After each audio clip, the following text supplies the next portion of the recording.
Hi, thank you so much for taking the time to actually do the interview. I can't even believe that you actually responded to us on Instagram. Aw, of course. You actually speak Spanish, right? Un poquito. Yeah, I did see that you were speaking Spanish before. I'm like, I'm gonna just out of nowhere start speaking Spanish to her.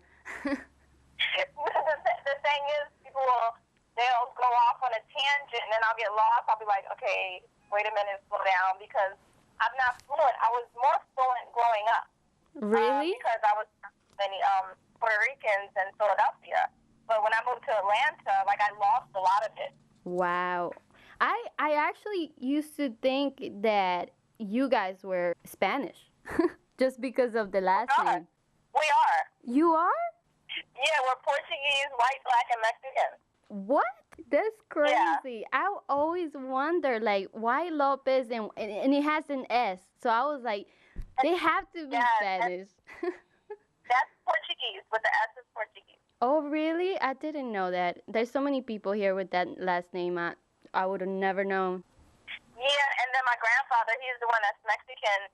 He speaks Spanish, but he never spoke it to us growing up. Like, I didn't find out literally until college that he spoke Spanish, and I'm like, what? He never spoke it to any of his kids. Wow. So, so you do speak Spanish, like, but you can't listen like that fast. I understand more than I can speak, put it like that. I understand most of the stuff if people are speaking slowly. Wow, because I did hear you talking before and you had no accent. I was like, she has to be Spanish. There's no way. So the first question will be, what is the last album you purchased or downloaded?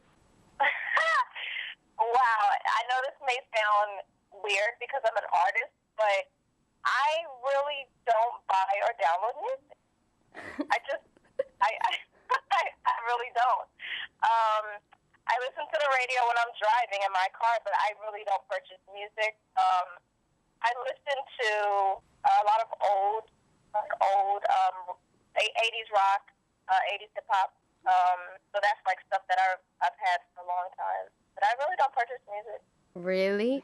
It just sounds weird because it's not like I'm not into music, but I'm into creating music. Okay. So it's like, I think a lot of the times when people create music, it sounds like stuff that's out there already. You know what I mean? So I don't have a lot of music that's out now coming in. So the stuff I put out, it doesn't sound like anything out there. Right. That's actually true. Yeah, and someone actually had to explain that to me.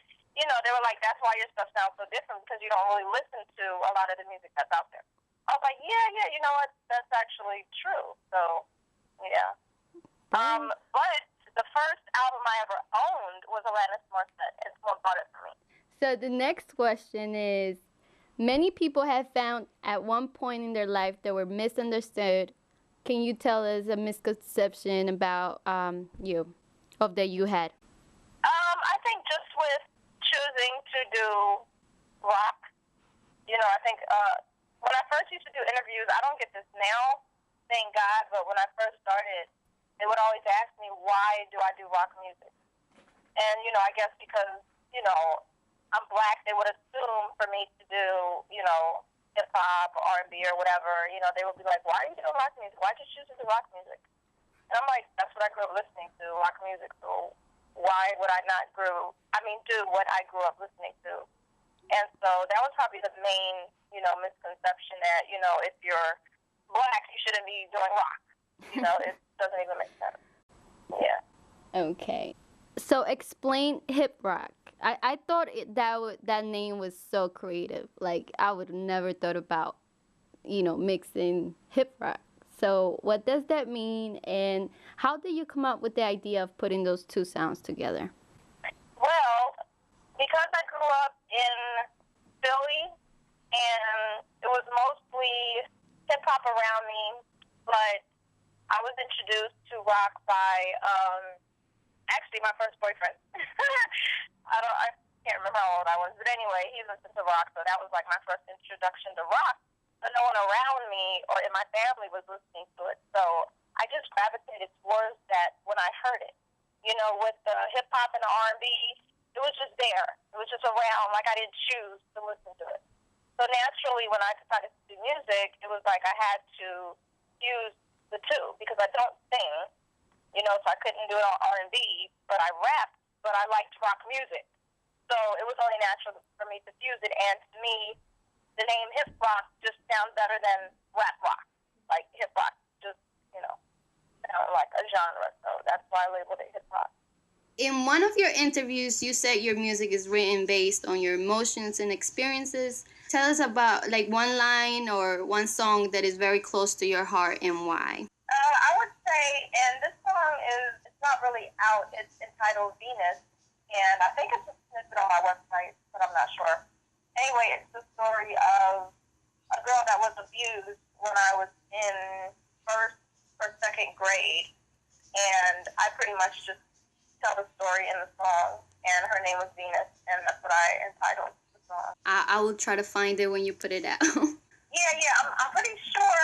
You can check my website, reigndropmusic.net. It may be like a snippet on there of it, but I never put the whole song out yet. Great. I can't wait to hear it. What are some of your current projects that we can expect to see soon? I'm working on a lot of stuff right now. I'm working on a children's book that should be out before the year is over. I'm working on some more singles. I'm working on a remix to my Christmas song that I released last Christmas. I think that's going to be released next week. Oh, really? I did hear the Christmas song. So is that the one? Yeah, but it's going to be a remix, so it's going to be a little different with the same lyrics, but it's going to be different music. Okay, that's great. Yes, and I've seen like your fashion is always been very, very different. Like I actually watched a lot of videos. I think one of the videos was you. Oh, actually, in your website, you at your house, and you always have like this amazing way that you just put stuff together. So, what influences you or inspires you to put the stuff together, and how do you come up with that? Oh my God, goodness, it's so hard to answer. I really just dress how I feel. I might see something out. It may not even be clothing. It might just inspire me like, that would look good with this or with that. And a lot of times at night, I get a lot of visions like in my head of like images of stuff. And like I'll wake up and I'll do it. Like it'll just be perfect. It's Wow. not too many times where I had an idea or a vision of something, and then I woke up and did it, and I was like, oh no, this is horrible. It just usually works out. I love a lot of colors. I just love putting stuff together that originally is not put together like that. You know what I mean? I just like to be a trendsetter and do stuff different, but literally, it's not a lot of thought that goes into it at all. I'm literally just throwing things together, and it just happens to look good. You kind of have a pressure to like look like everybody else, and to see how your style is like. I was really that was like an actual personal question. I was like wondering, how do you come up with that?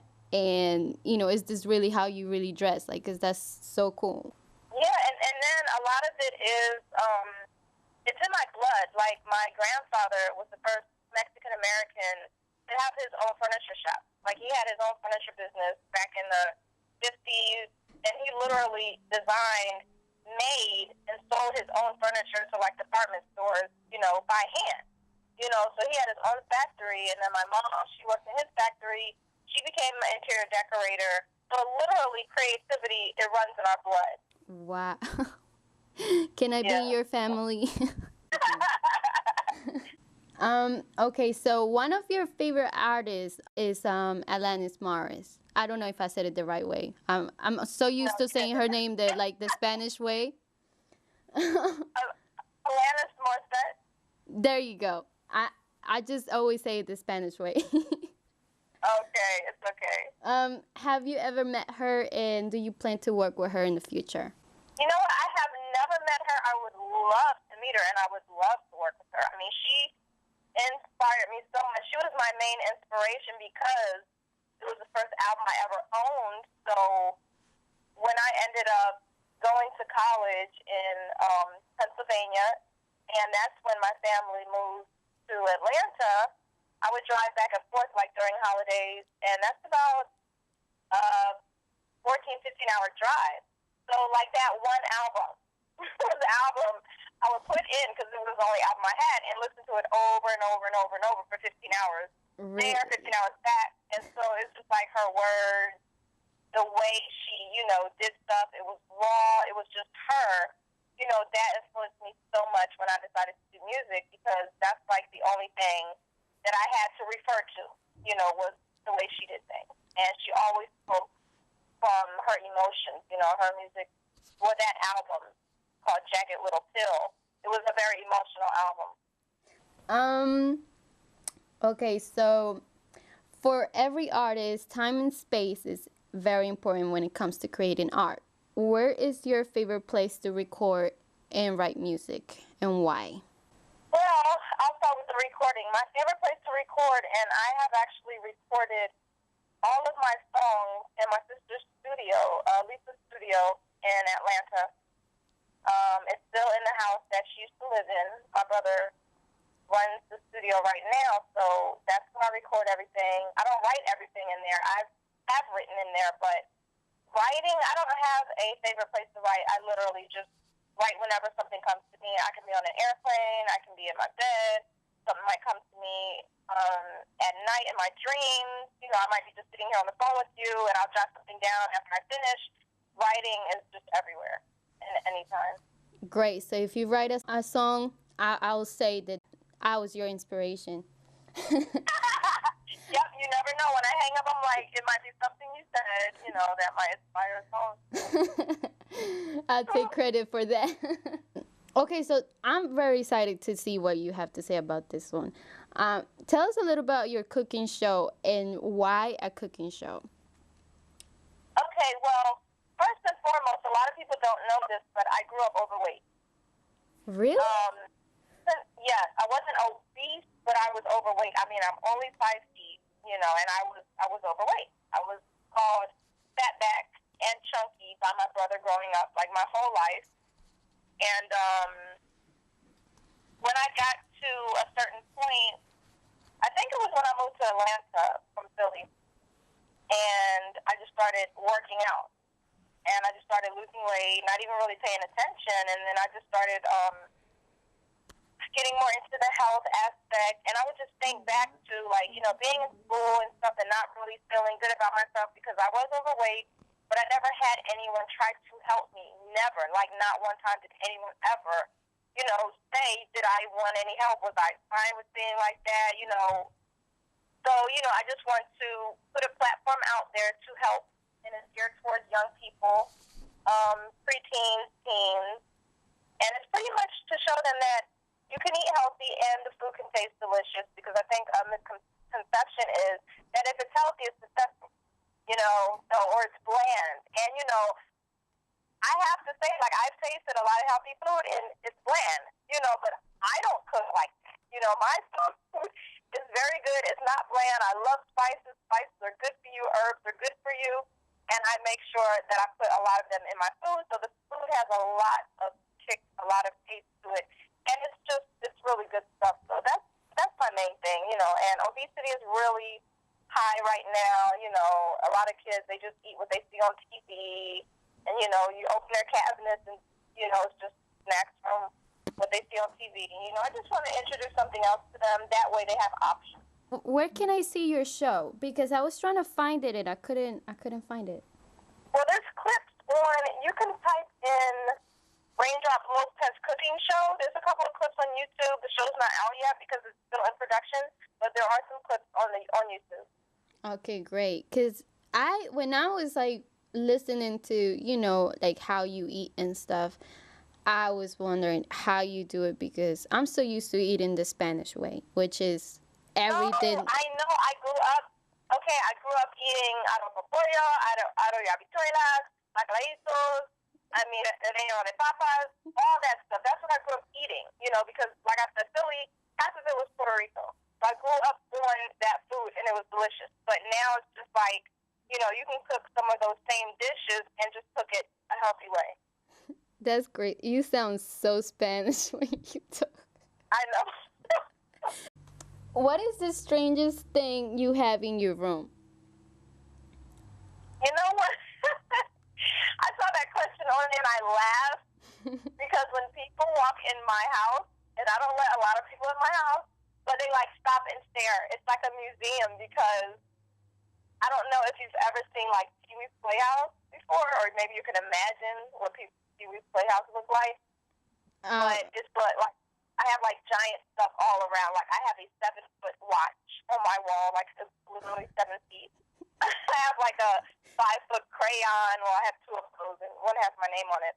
Are you serious? Yeah, it's just so much stuff in there. Like I was like, wow, this is a hard question to answer. I have like a life size of Lisa. It's probably about 4 to 5 feet tall. Yeah, it's just a lot of, and it's a lot of colors. So yeah. So basically, you have a lot of big stuff that is probably taller than you. Yeah.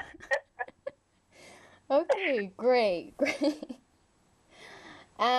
Okay, so have you ever experienced any paranormal activity? Well, yes.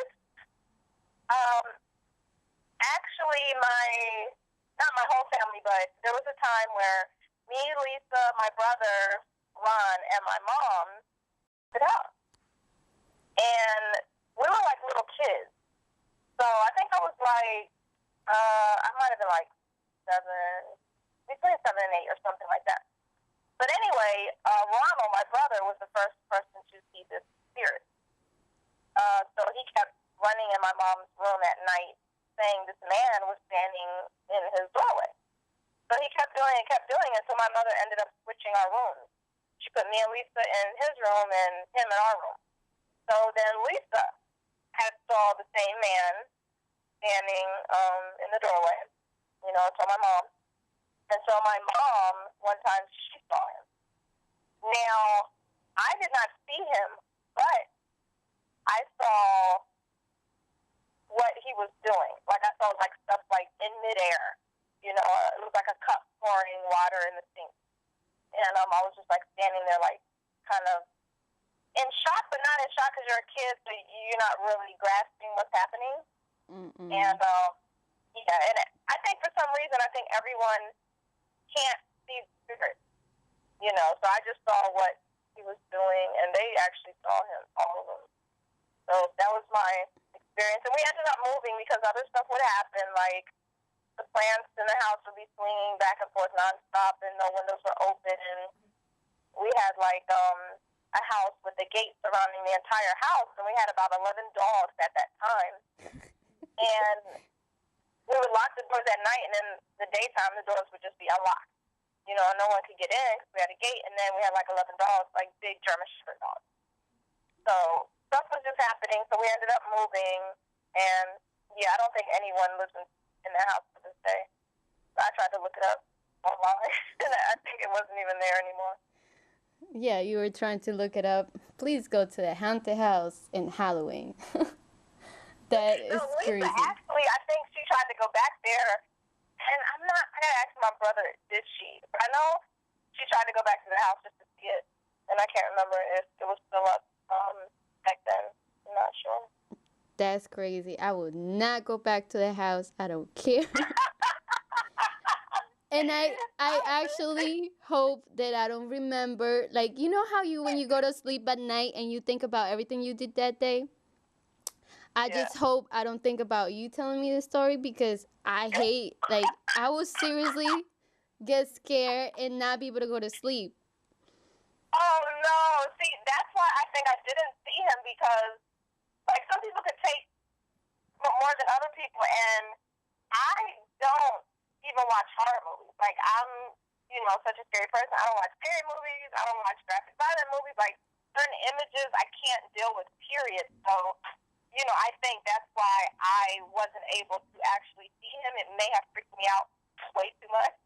Right. Like, me too. I actually, the only reason why I don't watch scary movies or anything like that is because my dreams are actually very, graphic. So, yeah, so like I actually don't like to hear anything really bad or, because I will have a dream about it. See, now if I have a crazy dream, I will literally send you an Instagram and I will tell you about my dream, even if it takes the whole Instagram out. Oh my God. Yes. Wow, that's great. Well, hopefully I will be dreaming about the cooking show. Yes, or this is what I do, like, if I see something disturbing during the day or whatever, or even if it's late at night, I make sure right after that I'll put on something like very light, like not a musical, but like something like Kitty, like Mary Poppins, just something cheerful. So that will be like the last thing I'm thinking about before I go to sleep. You just remind me. Like the other day, I couldn't go to sleep. I was so scared. I actually had to leave the TV on in like I think it was a SpongeBob, and I was able to go to sleep. Yeah. Now see, that's how I sleep. Like every night, I put a movie on that is like PG or G, and that's how I go to sleep. So I'm not thinking about anything but that movie. Yeah, exactly. Or I will call somebody and make them, stay on the phone until I go to sleep. Okay, I've never done that. No, serious. I've done that to the point that I'm not playing. Like I will seriously get scared because once you put something in your mind, you will start listening and you will start hearing stuff. Yeah. Okay, so the last question is, with your experience in music industry, what advice will you give to all up and coming artists following your footsteps? Don't go in the industry. It's evil. I'm serious. I would say keep doing what you're doing. If you have a passion for something, no doubt, keep following your passion. But you don't have to be in the industry to follow your passion. I would say the only reason to go in this industry is if you're going in it to make a change, a positive change. Because if not, it's easy to get stuck into the negative aspect of it, and there's so much negativity in it. That's why I don't advise you to go in it. I'm only in it because I think I really have a good chance at making a change on a positive note and introducing something different. So that's my advice. Yes, I definitely agree with you. This is an industry that if you don't have a solid team to support you, it's really easy to get lost. Yeah, and they do. Like, it's almost impossible to get in a situation where you're not pushed like that. The only way that really happens is if you have money that you can push yourself, or you just know the right person that believes in exactly what you're doing. And it's so rare. Like, it happens, but it's so rare that you can't count on that.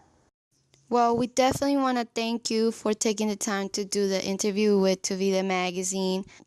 We hope to hear again from you and see the new projects that you're actually working on. I'm sure, if this would have happened before the TLC premiere, because I was just in New York for that, we could have arranged face interview. But yeah, the next time I'm out there, definitely I'll let you know. And also, I know I'm going to be working on a Spanish record, so I'll probably will reach out to you for that too, because like I said, I'm not fluent with all the words, but I'll definitely reach out. Yes, you can contact us for anything. And, again, thank you for taking the time, and we hope to hear from you soon. You're welcome. Hasta luego. Okay, ciao.